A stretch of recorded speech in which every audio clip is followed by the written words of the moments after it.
ضلع ثوابی کی جماعت اشاعت توحید سے تعلق رکھتے ہیں، ان کو رفع دین کرنے پر مسجد سے اور جماعت سے نکالا گیا، ان کی خواتین کو بھی مدرسے سے نکال دیا گیا۔ خواتین بھی رفع دین کرتی ہیں اور یہ فرقہ مماتی پنج پیریوں کا ہے، کیا اس کی وجہ سے کسی کو مسجد سے نکالا جا سکتا ہے؟ ان کے ساتھ تو پھر وہ ہونی چاہیے کہ سعودی عرب میں جب یہ جائیں نا مماتی یا یاتی سارے حنفی، ان کو آمین آہستہ کہنے کے اوپر اور رفع الیدین نہ کرنے کے اوپر سعودی حکومت جو ہے نا ایئرپورٹ سے ہی واپس بھیج دے اور حج عمرہ نہ کرنے دے۔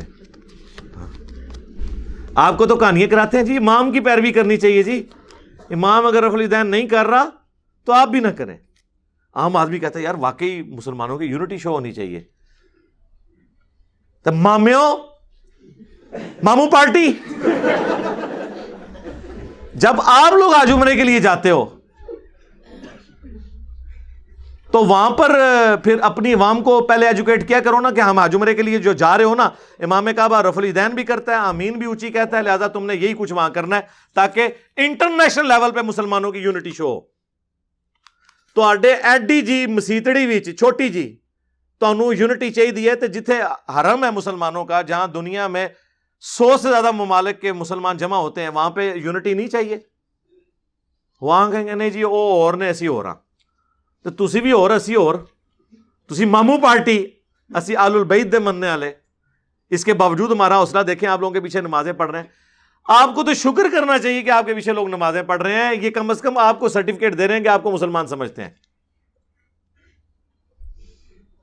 عجیب بات ہے، آج تک تو مطلب یہ چیز ہوتی تھی کہ فلاں کے پیچھے نہیں ہوتی، اب آپ کی ہمارے آگے نہیں ہوتی، ظاہر ہے آگے تو آپ کو کھڑا کیا ہوا ہے۔ تو اس طرح کے رویوں سے کیا آپ کسی کے عقائد کو بدل دیں گے؟ یہ اگر آپ ایٹیچیوڈ رکھیں گے نا، اس سے معاملہ اور بڑھے گا، نقصان آپ کو ہونا ہے۔ آپ کو تو چاہیے کہ ایسے لوگ جو انورٹڈ کامز میں آپ کے نزدیک گمراہ ہو گئے نا، ان کی اصلاح کریں، انہیں بتائیں کہ جو تم نے مطلب یہ رفع الیدین شروع کیا ہے، یہ تو بخاری اور مسلم دونوں میں لکھا ہوا ہے کہ یہ بت رکھ کے آتے تھے، اس لیے رفع الیدین ہوتا تھا، دسو نا جتنے لکھے ہے۔ اچھا کورس کی کتابیں یہی پڑھا رہے ہیں، جو اپنی کتابوں کے غدار ہوں، شکر نہیں کرتے کہ آپ کے پیچھے ہم نمازیں پڑھ کے آپ کو چندے دے رہے ہیں، آپ کو مسلمان سمجھتے ہیں۔ ہونا تو چاہیے پہلے تو آپ لوگوں کو چیک کریں کہ آپ مسلمان ہیں یا نہیں، وہ ایجنسیوں والے طریقے سے نہیں، وہ تو پتہ نا آپ کو پھر خطرے چیک کرتے ہیں کہ ہندو ایجنٹ تو نہیں ہے، وہ نہیں، پھر ناراض ہوتے ہیں، کسی اور طریقے سے چیک کریں۔ تو یہ اگر آپ ایٹیچیوڈ رکھیں گے تو کفار مکہ کی روش یہی تھی، وہ صحابہ کرام کے ساتھ یہی کرتے تھے، اسی لیے سورۃ البقرہ میں اللہ تعالیٰ نے ایسے لوگوں کو کنڈیم کیا ہے جو کہ مسجد میں اللہ کے ذکر سے روکتے ہیں۔ کسی شخص کو مسجد میں اللہ کا ذکر کرنے سے آپ نہیں روک سکتے۔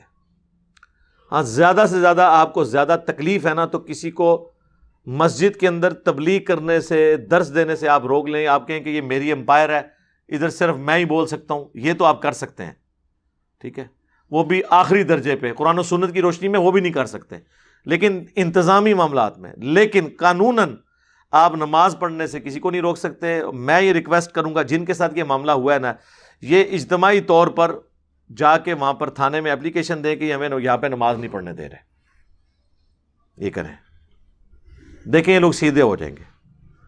اور ایک مدنی طریقہ بھی ہے کہ تھوڑا ان کی اکرام مسلم کر دیا کریں، کبھی کسی کو کوئی جوڑا گفٹ کر دیا، کبھی امام صاحب کے گھر گوشت بھجوا دیا، کچا گوشت تاکہ اپنی مرضی نہ پکان، کبھی کوئی خوشبو دے دی، تو انشاءاللہ تعالی معاملات ہو جائیں گے درست۔ باقی اس طرح کرنے سے آپ کسی کے نظریات بدل نہیں سکتے۔ اور ان کے لیے میں کہوں گا کہ آپ کو غم کرنے کی ضرورت نہیں، اگر کسی نے آپ کو مدرسے سے فارغ بھی کر دیا ہے تو اس مدرسے کی ڈگری لے کے آپ نے کرنا کیا تھا؟ ابھی کتنے لوگوں نے انڈیا سے، پاکستان سے ہم سے رابطہ کیا ہے، بریلوی، دیوبندی، اہل حدیث کے مدارس میں آخری سال میں پہنچے ہوئے ہیں، ٹھیک ہے، پیپر بھی دے دیے ہیں، پاس بھی ہو گئے ہیں، ڈگری ان کی روک لی ہیں کہ تم انجینئر کو سنتے ہو۔ دیکھیں کتنی بدماشی ہے، اور وہ بیچارے غم کھا رہے ہیں۔ میں ان کو کہتا ہوں کہ آپ نے ڈگری لے کے کرنا بھی کیا ہے؟ اگر اس ڈگری کی بنیاد کے اوپر کوئی نوکری حاصل کرنی ہے، وہ تو پھر کسی فرقے کی مسجد میں حاصل کریں گے نا، وہاں تو یہ آپ کو اپنے مطابق پھر بھی نہیں چلنے دیں گے.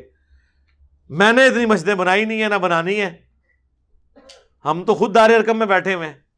جس طرح نبی علیہ السلام دار ارقم میں بیٹھتے تھے، آپ کے بڑے تو ہمارے نبی کو حرم مکہ میں داخل نہیں ہونے دیتے تھے، تو دار ارقم انہوں نے بنایا تھا. تو ہم نے تو یہ کام کرنا نہیں ہے.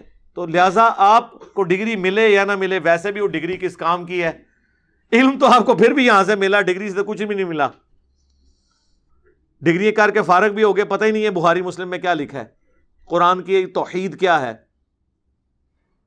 تو بہتر یہ ہے کہ اس کے اوپر غم کھانے کی بجائے نا ان کو ان کے حال کے اوپر چھوڑ دیں. یہ ڈگری لے کے بھی آپ کو کوئی فائدہ کوئی نہیں ہونا تھا. یہ جو ڈگری کہتے ہیں نا، ڈگری تو بریلویوں کی ڈگری تو دیوبندی نہیں مانتے، دیوبندیوں کی ڈگری بریلوی نہیں مانتے، کیونکہ حسام الارمین اور المہند المفند نے وہ دراڑیں ڈالی ہیں جو قیامت تک فل نہیں ہونی. تو یہ چھوڑ دیں، اس لیے ٹینشن کرنے کی ضرورت نہیں.